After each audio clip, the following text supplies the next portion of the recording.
Boa noite. Ele é um dos personagens mais polêmicos e controversos da história recente do Brasil. Foi líder da Revolta dos Marinheiros em 1964, episódio considerado um dos estopins do golpe militar. Cassado e expulso da Marinha, entrou para a clandestinidade e participou da luta armada contra a ditadura. Preso pelos órgãos de repressão, mudou de lado e passou a atuar para a polícia como delator. O convidado do Canal Livre desta noite é José Anselmo dos Santos, ou o Cabo Anselmo, como ficou conhecido. Depois de quase 40 anos de isolamento, vivendo com outra identidade, vai contar aqui, ao vivo, sua versão da história. E para entrevistar o Cabo Anselmo, estão aqui comigo os jornalistas Fernando Mitre e Antônio Teles. Mas antes, vamos reviver esse complicado momento da história do país e suas repercussões até os dias de hoje. Cabo Anselmo é um homem de muitas identidades, nas fichas do DOPS e na história política do país.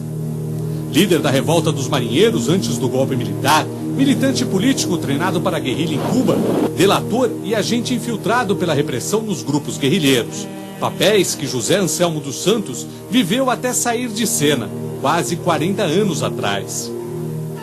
Nos últimos dias do governo Jango, Cabo Anselmo ganhou notoriedade. O Brasil passava por uma grande turbulência. Os militares tinham engolido a posse de João Goulart, vice-presidente eleito, após a renúncia de Jânio Quadros. No início de 64, Jango era um presidente pressionado à direita e à esquerda. A turbulência atingia até as Forças Armadas. Presidente da Associação dos Marinheiros e Fuzileiros Navais, Cabo Anselmo comandou um movimento que reivindicava mudanças nas regras militares e apoiava as reformas de base defendidas por Jango.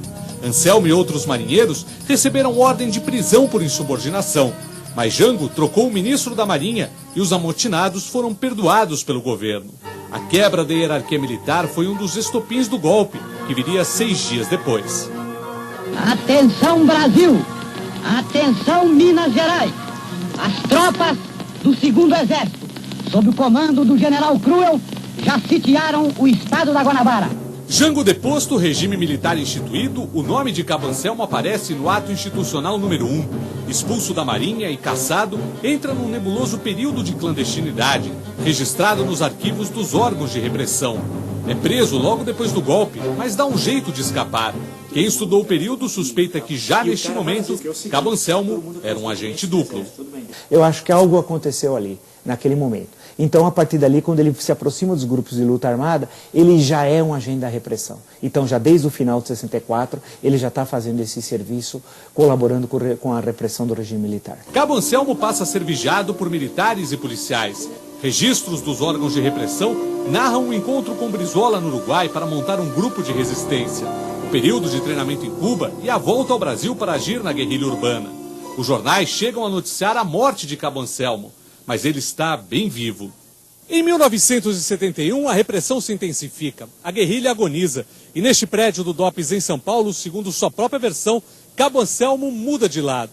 Ele foi preso e torturado aqui, e diz que recebeu e aceitou a proposta do próprio delegado Fleury. Ele passa a trabalhar para a polícia. Escutas monitoram o apartamento onde recebe militantes de esquerda. Cabo Anselmo vira uma isca importante. Muitos que se encontram com ele são fisgados pelo DOPS e terminam aqui, presos. Cabo Anselmo passa a ter 2 identidades. Para a guerrilha, é o companheiro Jonatas. Para a polícia, o agente Kimball.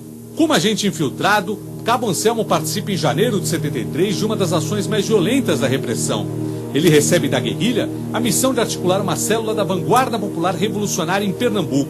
Todos os 6 guerrilheiros envolvidos são mortos pela polícia. Entre eles está Soledad, então namorada de Cabo Anselmo e grávida de 4 meses. Só então a guerrilha confirma a suspeita de que o ex-marinheiro trabalha para a polícia. Este documento, guardado nos arquivos do DOPS, relata uma reunião da VPR em que um tribunal guerrilheiro condena Cabo Anselmo à morte por traição.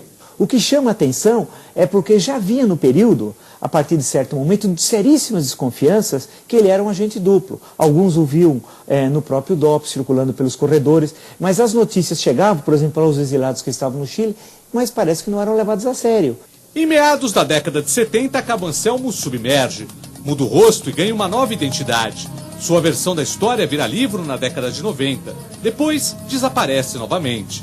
Agora, quase 40 anos depois, ressurge na multidão, como um fantasma do passado, que ainda não contou tudo o que sabe.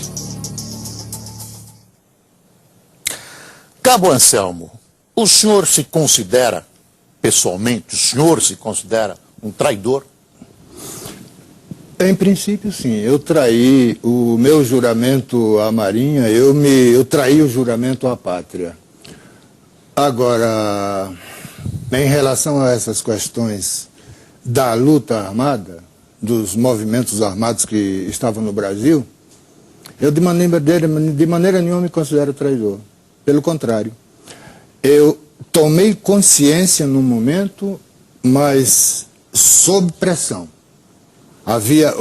Foi um momento assim de partir, de tomar uma decisão, um momento de escolha na vida. Essa escolha foi, de certa maneira, consciente, porque eu me perguntei naqueles anos, porque passei todo o tempo fora do Brasil, volto somente no ano de 69, 70, 71, prisão. Naquele momento, eu me perguntei, será que o povo brasileiro, esse que está aí trabalhando, quer mesmo uma luta armada para instituir um governo comunista no Brasil? Quando eu fui preso, a opção que me foi dada foi ou fala ou morre. Ou serve ao Estado ou morre. Eu preferi Quem foi o viver. interlocutor da repressão naquele momento? Foi o delegado Fleury? Nesse instante, quem colocou a posição foi o delegado Fleury. Olha, você tem uma opção. Você pode nos ajudar ou você morre, desaparece.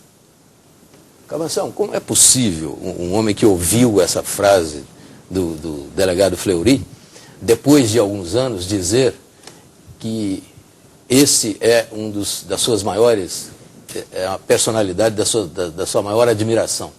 Quer dizer, um homem que antes admirava o Marighella escrevia seus discursos, no final passou a admirar o delegado Fleury. Como é que foi essa mudança? Admirar Marighella não. Veja, você tem um rapaz de 23 anos que teve toda uma formação religiosa,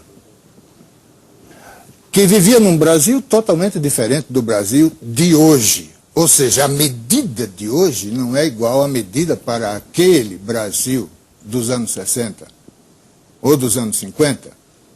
Eu tive uma educação religiosa. Depois entro para a Marinha. Eu continuo ajudando o capelão na Marinha. Os meus interesses dentro da Marinha eram simplesmente de botar uma biblioteca. No primeiro navio que eu servi, fundei uma biblioteca. Na Ilha das Enxadas, eu tinha a chave da biblioteca. Quer dizer, eu estava sempre querendo aprender mais, saber mais alguma coisa. Aí você me diz assim, eu era admirador do Marighella, eu nem conhecia o Marighella. Mas ele fazia discursos. Eu nem sabia quem ele era. O discurso do Sindicato dos Metalúrgicos foi escrito por ele poucas horas antes de ir para o sindicato. Como eu estava sendo buscado pelo pessoal da Marinha porque estava preso, né, e já se sabia que eu tinha prisão preventiva, prisão decretada, né, por indisciplina e tal, essa coisa. Passei por várias prisões da Marinha por isso, por causa da associação. Os meus colegas me levam até um local de onde a gente deve partir para ser levado para o Sindicato dos Metalúrgicos. Esse local era num escritório no centro do Rio de Janeiro, e lá estava o Marighella e outros líderes comunistas. Naquele momento eu disse, esse é Carlos Marighella. Para mim, Carlos Marighella era um qualquer, eu nem tinha ideia. Cabo Anselmo, desculpe, mas eu vejo uma certa incoerência